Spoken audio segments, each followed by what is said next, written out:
একটি শহরকে সুন্দর তখনই বলা যায় যখন তার বায়ু, আবহাওয়া, পারিপার্শ্বিক পরিবেশ ও মানুষ সুন্দর হয়। তেমনই একটি পরিচ্ছন্ন ও ছোট শহর আমাদের Jessore. So we call it the city of flowers, the city of ancient structure, the city of historical struggle and one of the most habitable town in Bangladesh, Jessore. এই শহরের প্রতিটি পরতে পরতে ইতিহাস দিয়ে পরিপূর্ণ থাকলেও আজকে আমরা কথা বলবো যশোরের অন্যতম প্রাচীন স্থাপনা যশোর কালেক্টরেট ভবন নিয়ে।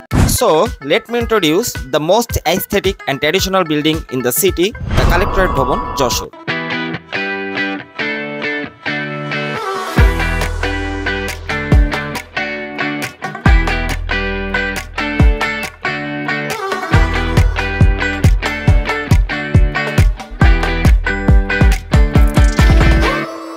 যশোর ব্রিটিশ ভারতের প্রথম জেলা। 1781 সালে জেলার ঘোষণা দেওয়া হয়। তখন এর অধীনে ছিল খুলনা, ফরিদপুর, পাবনা, নদিয়া ও 24 পরগনার জেলার বেশিরভাগ এলাকা। তৎকালীন ইস্ট ইন্ডিয়া কোম্পানি তাদের রাজস্ব সংগ্রহ ও ঔপনিবেশিক শাসন বজায় রাখতে প্রশাসনিক সংস্কার শুরু করেন। 1786 সালের 4 এপ্রিল যশোর কালেক্টরেট প্রতিষ্ঠার প্রস্তাব দেন মিস্টার টিলম্যান হেঙ্কেল। সেই বছরই যশোর কালেক্টরেটের যাত্রা শুরু হয় এবং টিলম্যান হেঙ্কেল যশোরের প্রথম কালেক্টর নিযুক্ত হন। মুরলিতে অবস্থিত একটি কুঠির বাড়িতে কালেক্টরেটের প্রথম যাত্রা শুরু হয়, কিন্তু 1793 সালে মুরলী থেকে কোষবাই ম্যাজিস্ট্রেট কার্যালয় সরিয়ে আনা হয়। 1801 সালের দিকে বর্তমান স্থানে কালেক্টরেট ভবন গড়ে তোলা হয় এবং 1885 সালে বর্তমান ভবনের একতলা নির্মাণ করা হয়। মজার ব্যাপার হলো 360 দরজার এই ভবন তৎকালীন বাংলার দীর্ঘতম ভবন ছিল। যশোর কালেক্টরেট ভবন প্রতিষ্ঠা লগ্ন থেকে শুরু করে এখনো পর্যন্ত ম্যাজিস্ট্রেসি কার্যক্রম পরিচালনার জন্য ব্যবহৃত হয়ে আসছে। বর্তমানে যশোর জেলার দায়িত্বপ্রাপ্ত প্রশাসক